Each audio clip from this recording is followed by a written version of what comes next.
et chacune. Nous avions, au niveau du Sénat, nous avons déjà beaucoup travaillé sur la question de la République démocratique du Congo, tout simplement parce que la Belgique, avec la République démocratique du Congo, est un des premiers bailleurs en matière de coopération au développement. Donc, il y a un vrai travail de coopération qui est fait avec le tissu associatif en République démocratique du Congo, mais aussi avec les autorités actuellement dans le cadre des programmes d'aide à la coopération au développement. Et donc nous avons au sein de la commission Relations extérieures pour laquelle je suis vice-présidente beaucoup à faire avec la situation en République démocratique du Congo, à la fois sur l'instabilité qui est vécue aujourd'hui dans les Kivu, et particulièrement la situation des femmes dont nous allons parler aujourd'hui, mais je dis particulièrement mais pas exclusivement, parce que la situation dans les Kivu est aussi liée à la question de l'exploitation des ressources, bien sûr, et à la question de la présence des forces armées, quelles qu'elles soient. Je pense qu'ici on doit parler plus des comportements des forces armées qui agissent sur ce territoire et qui est souvent lié aussi à la fois à la question du pouvoir politique, mais aussi et surtout à la question de l'exploitation des ressources dans cette région. Donc nous avons, par exemple, à notre initiative, à l'initiative du groupe PS, fait un certain nombre de résolutions en ce qui concerne la résolution des conflits dans cette partie de la République démocratique du Congo, étroitement liée à la question de l'exploitation des ressources et de la transparence de cette exploitation des ressources, qui est loin d'être le cas actuellement. Alors, ce qui nous réunit aujourd'hui, c'est la cause des femmes. En tant que parlementaire, mais je suis heureuse d'avoir un collègue masculin qui partage cette lutte que nous menons, bien entendu, ici en Belgique, en Europe, et tous les conquis sociaux et les conquis de droits des femmes en Europe ne sont jamais garantis pour l'éternité. On le voit quand on parle de la question des droits à l'avortement, par exemple. Ce sont des sujets qui nous préoccupent encore aujourd'hui en Europe. Mais ce droit des femmes doit aussi être défendu dans nos pays amis et partenaires. Nous étions ce matin avec la représentante de l'Association marocaine des droits de l'homme, qui a reçu le prix aux Nations Unies, Madame Rayad, qui a reçu le prix aux Nations Unies sur la lutte pour les droits humains, et qui nous rappelait aussi la question des droits humains dans le Maghreb, dans le pourtour méditerranéen, qui est quelque chose qui nous touche particulièrement. Et là aussi, cette universalité des droits, on doit la défendre au plus loin envers les pays avec lesquels nous sommes partenaires, et la situation des femmes en RDC, et particulièrement les cas de viol et de crimes qui sont commis actuellement en RDC, doit nous préoccuper, continuer à nous préoccuper, parce que, bien entendu, ils sont utilisés, nous le disions tout à l'heure, comme armes de guerre vis-à-vis des femmes, et ils sont générateurs de traumatismes terribles. J'ai eu l'occasion de rencontrer à plusieurs reprises des femmes ayant été victimes de sévices sexuels qui les marquent à tout jamais, et je dirais même qui traversent les générations des enfants et des petits-enfants. Et donc je pense que c'est vraiment une préoccupation que nous devons porter en tout cas. Donc je suis ravie d'être là, de pouvoir soutenir une initiative telle que un tribunal pénal international. Alors on sait que sa mise en place peut être difficile, une procédure compliquée, mais on sait aussi que ce qui compte, c'est de pouvoir commencer à gravir les escaliers par la première marche. Je ne sais plus qui disait il n'y a pas très longtemps, mais on peut être essoufflé à monter 10 étages, mais quand on n'a pas monté la première marche, on ne peut pas monter les 10 étages. Et donc voilà, quitte à être essoufflé, prenons la première marche, et je pense que c'est une initiative intéressante. Je ne pourrai pas rester avec vous jusqu'à 14h, mais ma collaboratrice Justine prendra toutes les informations, et l'intérêt est de voir comment nous pouvons par le Sénat, mais je sais qu'il y a la conférence mondiale aux Nations Unies sur la question de la femme au mois de mars, et donc il serait peut-être utile de converger dans la demande d'un TPI, de converger à ce moment-là, qui est un moment important pour la défense des droits des femmes sur la scène internationale.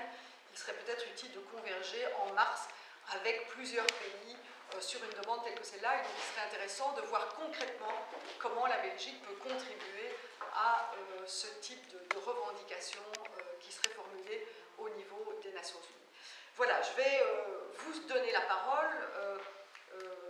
Maître Rétry, je pense que vous êtes la personne qui va nous présenter l'initiative du Tribunal pénal international, et peut-être d'autres personnes qui interviendront chacune à leur tour.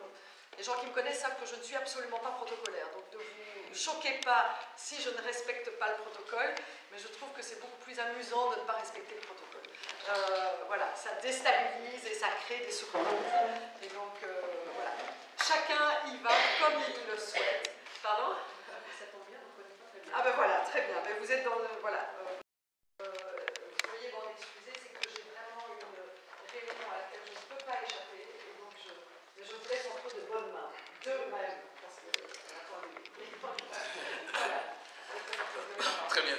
Je vais juste échapper aux caméras, vous remercier au nom de 52 marraines qui se sont vraiment dévouées corps et âme pour pouvoir défendre et porter très haut la cause des femmes violées des RDC.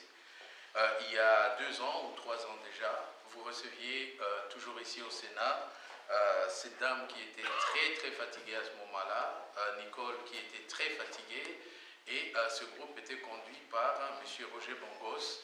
Je voudrais tout simplement qu'ils se mettent devant vous, parce que vous avez trop peu de temps, qu'elle se mette devant vous, qu'on fasse la comparaison de la photo à l'arrivée de la marche en 2011 et aujourd'hui. Bon, vous allez voir effectivement que... Je me souviens bien de leur arrivée, qui était non seulement épuisante pour elle, mais aussi qui avait fait émerger un certain nombre de situations un peu conflictuelles à l'époque, ici aussi en Belgique, concernant la question des RDC. Donc vous avez vu à quel point le sujet est particulièrement sensible.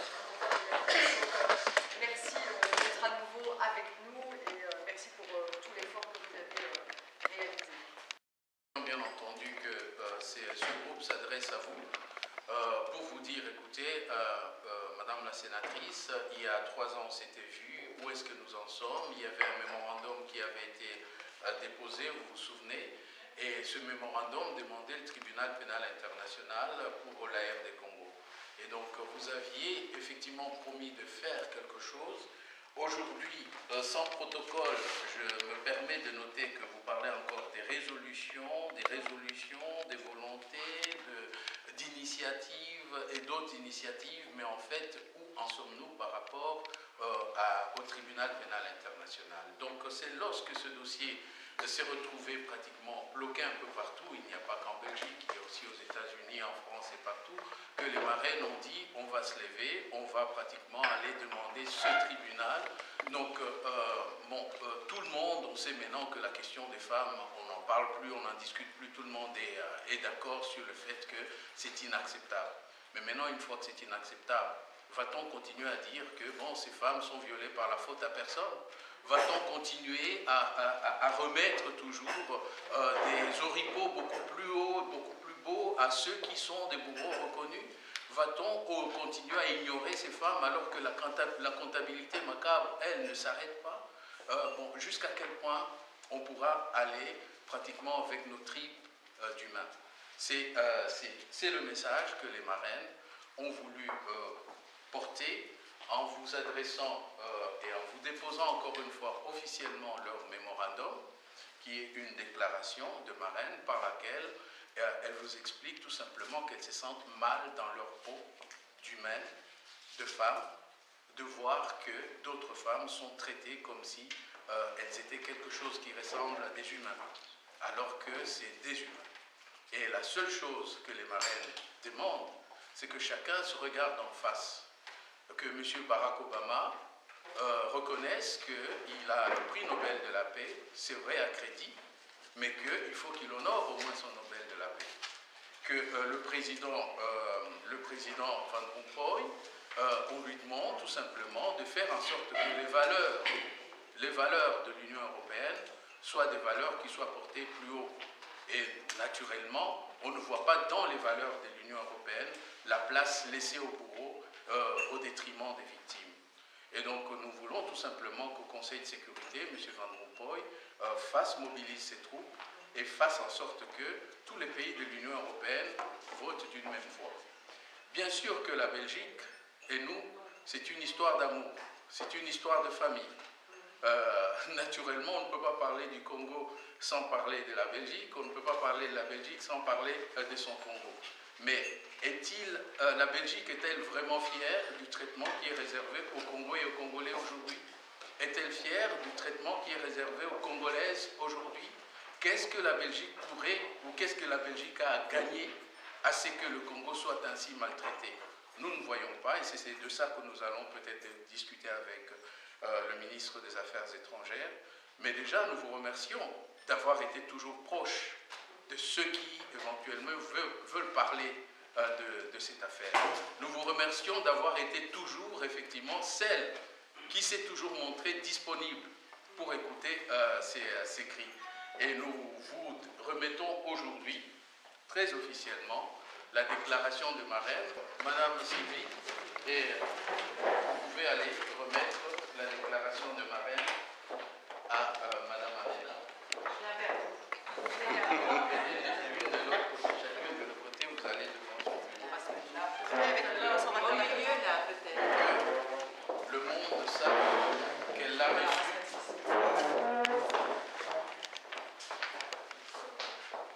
Si vous permettez, j'aimerais rajouter aussi quelques paroles à ce que vous venez de dire. Et je trouve qu'il y a une nette avancée depuis notre dernier déroulement parce qu'on est en train de décider que les crimes contre les femmes, c'est-à-dire la violence et même le viol, donc, et surtout le viol, sont des armes de guerre. Et donc, ils sont en train de créer une base pour condamner aussi les personnes responsables et coupables. Donc, il ne suffit pas de créer un tribunal, il faut aussi créer une base légale, ce qu'il faut punir et comment il faut le punir. Donc, si c'est déjà reconnu comme un crime de guerre, alors les punitions seront en conséquence. Donc, je trouve qu'il y a quand même une avancée au niveau européen, et ça, vous pouvez le lire dans la presse d'hier, si vous voulez. Lorsque nous avons vu Mme Arena en 2011, nous avions relevé le fait que ces crimes, ces viols commis comme armes de guerre étaient déjà considérés comme une jurisprudence de droit international depuis la jurisprudence à Kayesu en 1997. Donc c'est quand même une jurisprudence, c'est une loi internationale qui existe depuis toujours. Mais seulement, on ne peut pas dire que la loi internationale a un sens s'il n'y a pas un tribunal pour pouvoir l'appliquer. C'est le cas ici. Voilà. Et donc je disais, en tant que sénateur, on a les outils que nous avons à notre disposition. Donc c'est-à-dire que les résolutions sont les outils qui, par rapport à des engagements internationaux, sont les outils que nous devons utiliser. Nous ne pouvons pas faire des lois pour des engagements internationaux, mais bien des résolutions qui demandent à la fois à nos ministres des Affaires étrangères de prôner une certaine attitude, voire à notre diplomatie de prendre certaines attitudes vis-à-vis de certains pays. En ce qui concerne la situation au Congo, il y a deux résolutions qui ont été réalisées au niveau du Sénat. Une résolution qui vient de recevoir l'avis du comité d'avis hommes-femmes sur les violences faites aux femmes et qui devrait être votée dans les 2 semaines qui viennent, actuellement ici au Sénat, et qui reprennent la définition de toutes les violences, y compris les violences qui sont les crimes de guerre et les violations faites aux femmes dans les pays en conflit, dont la République démocratique du Congo. Malheureusement, ce n'est pas le seul pays dans lequel les femmes subissent ces violences, et donc ça touche également des pays d'Amérique latine, par exemple la Colombie, où la violence faite aux femmes est importante. La deuxième résolution que nous avons menée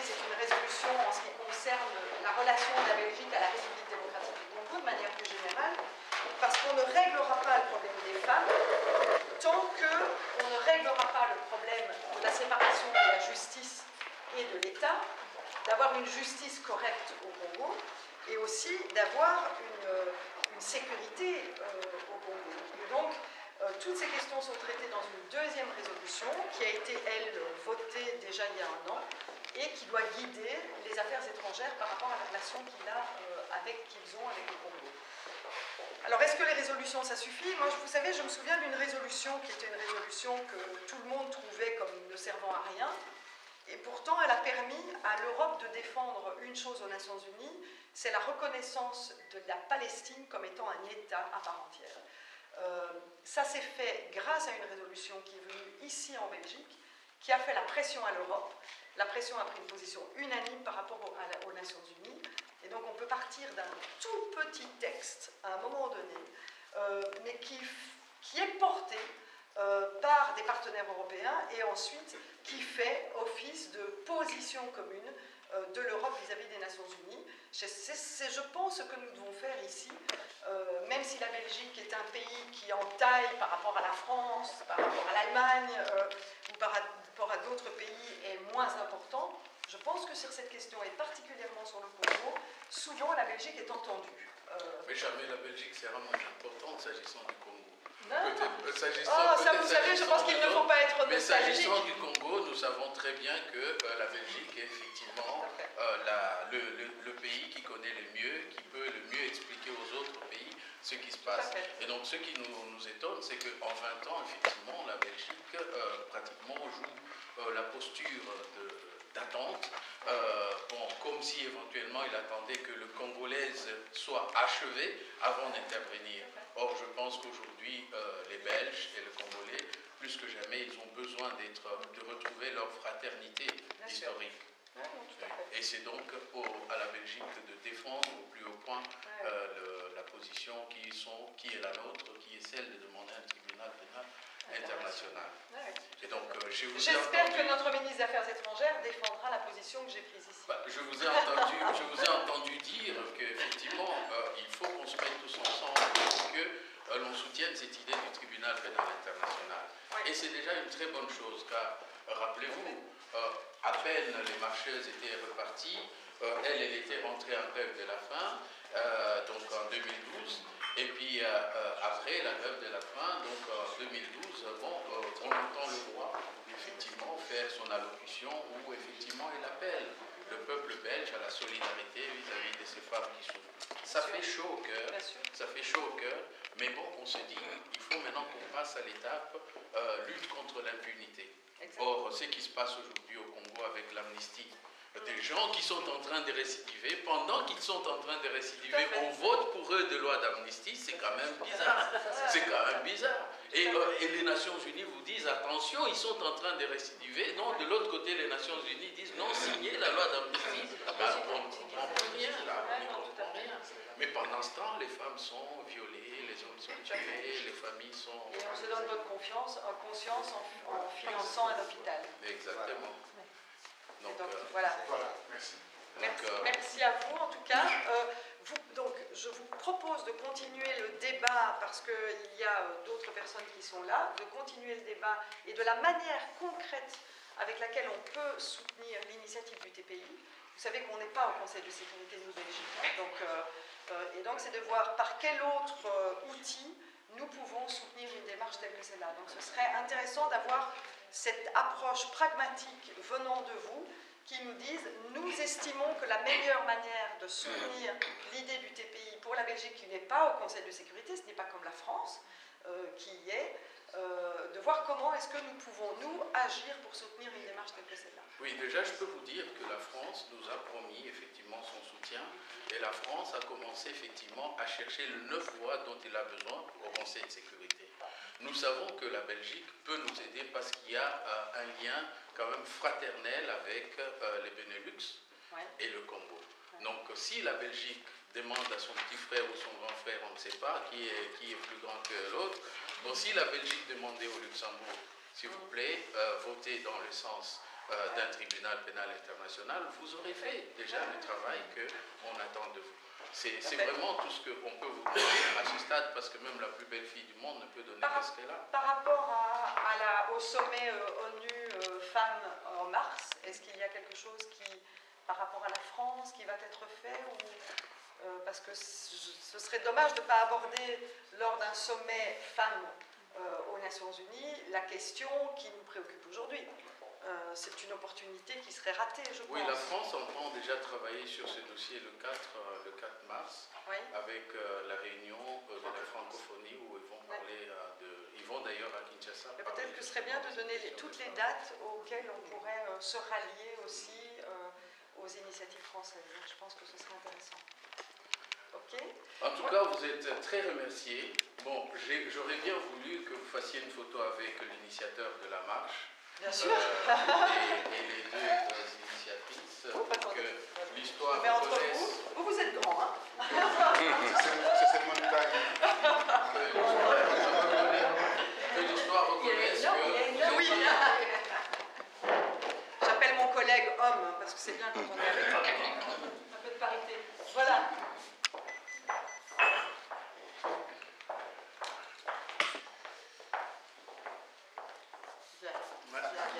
Entre les deux femmes. Tu seras bien entre les deux jolies dames. Voilà, mets-toi entre les deux. Ne fais pas le timide comme ça.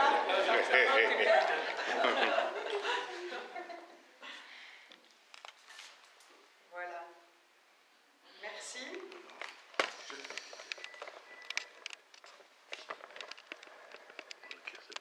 C'est bon? Oui. Bon, j'espère que nous n'aurons pas encore... J'espère vous voir, ça oui, mais pas encore pour répéter les mêmes choses. J'espère. Donc c'est que nous souhaitons c'est vrai, c'est que nous souhaitons par rapport à tout cela qu'il y ait un certain écho au niveau de la presse. On vit une situation terrible. 20 ans après le génocide rwandais, les gens oublient encore il y a un drame qui s'est passé.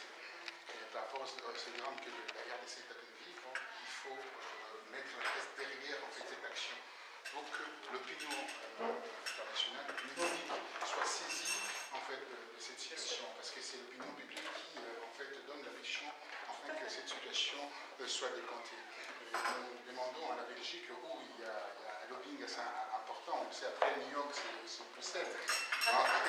Donc de faire quelque chose, oui, bien sûr, faire quelque chose afin que la cause de ces femmes-là soit entendue. Surtout les résolutions pour la mise en place de cette tribunal pénal international pour la RDC. Nous réclamons cela. Nos sœurs qui ont marché avec nous, les marcheuses, ont donné leur temps, leur vie et la souffrance, la tête de souffrance pour essayer un peu de faire la possession de ce que les femmes la vivent en RDC. Il y a une sensibilisation mondiale avec tout ce qui arrive aussi en aide maintenant. Donc les gens sont conscients qu'il y a quelque chose qui ne va pas et qu'il faut faire quelque chose. Mais on ne doit pas dire qu'on ne savait pas. Mais on sensibilise maintenant, mondialement. Et là, je suis persuadé qu'il y aura une avancée percée. Que législation. Un mot, par exemple. La RDC, c'est pas pour la violence sur la femme. Et là, vous avez mis un cas en avant qui est l'Inde. Ce qu'il faut savoir, c'est qu'en République démocratique du Congo, c'est les violences sexuelles faites à la femme comme arme de guerre.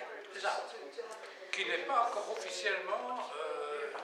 je vous écoute. Qui n'est pas encore officiellement reconnu. Voilà. Les rapports sont là. Les rapports sont là. Le fameux rapport Mapping. Et c'est vrai que mettez-vous à la place de ces femmes congolaises, mettez-vous à la place, on se dit, on est quand même en 2014, comment pouvons-nous laisser encore faire ces choses-là? Comment ça se fait que l'opinion internationale ait attendu autant de temps? Aujourd'hui, on fait justement comme Roger Bongo se permet, les 20 ans du génocide rwandais, mais il y a aussi le de ce génocide qui fait qu'aujourd'hui la femme congolaise est en souffrance. Elle a été, voilà. Donc ce qu'on aimerait quand Femmes même, et enfants d'ailleurs. Femmes et enfants et hommes également. Absolument. Sortir un peu des contradictions. Du tribunal pénal international pour la République démocratique du Congo. En même temps, ils vous reprochent jusque-là de ne rien faire parce qu'ils nous auront rencontrés lors de la marche, justement en ce qui concerne les violences sexuelles faites aux femmes congolaises. Finalement, quel est l'état des lieux, les actions que vous êtes en train de mener par rapport à ça? Alors au niveau du Sénat belge, depuis la marche d'il y a un peu plus de 2 ans, nous avons fait 2 actions qui sont des actions importantes. La première, c'est la réalisation d'une résolution contre toutes les violences faites aux femmes. Et nous avons pris bien entendu la situation dans les Kivu comme étant une situation dramatique que nous devions absolument, contre laquelle nous devions lutter. Cette situation est malheureusement pas la seule dans le monde. Par exemple, les femmes en Colombie, dans certains pays d'Amérique latine ou en Inde, par exemple, subissent également des violences importantes.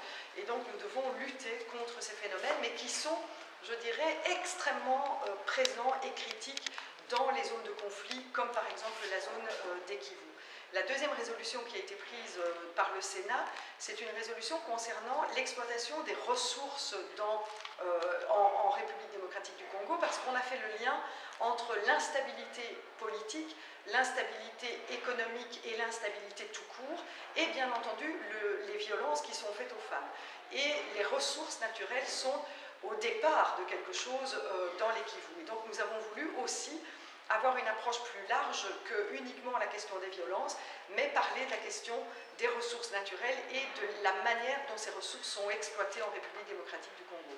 Donc ce sont 2 résolutions importantes qui maintenant doivent être portées sur la scène internationale, sur l'Europe, parce que quand on parle d'un tribunal pénal international contre les violences faites aux femmes en République démocratique du Congo, ce n'est pas une décision belge, c'est une décision qui doit être prise au Conseil de sécurité des Nations Unies, et vous savez que la Belgique n'est pas au Conseil de sécurité des Nations Unies. Donc nous ne pouvons être que des médiateurs, que des porteurs de parole qui peuvent convaincre d'autres pays qui sont actuellement au Conseil de sécurité, voire même convaincre l'Europe tout entière. Mais on a vu par exemple la France allait intervenir en Libye, on a vu par exemple l'Amérique intervenir en Afghanistan, et eu égard aux relations entre la Belgique et le Congo, des relations qui sont tout à fait historiques, on ne comprend pas que face à de telles situations que la Belgique assiste presque impuissante. Je pense qu'il faut oublier la Belgique d'il y a 100 ans. Nous ne sommes pas la Belgique d'il y a 100 ans, et tant mieux. Je trouve que la relation de la Belgique d'il y a 100 ans avec le Congo n'était pas la plus glorieuse, et donc je ne souhaiterais pas revenir dans une Belgique d'il y a 100 ans.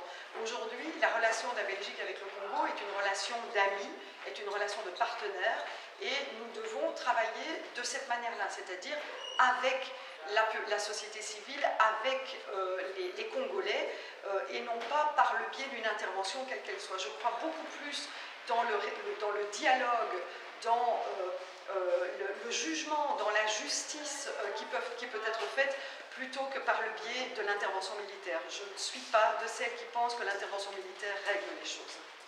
Merci, Merci. Merci.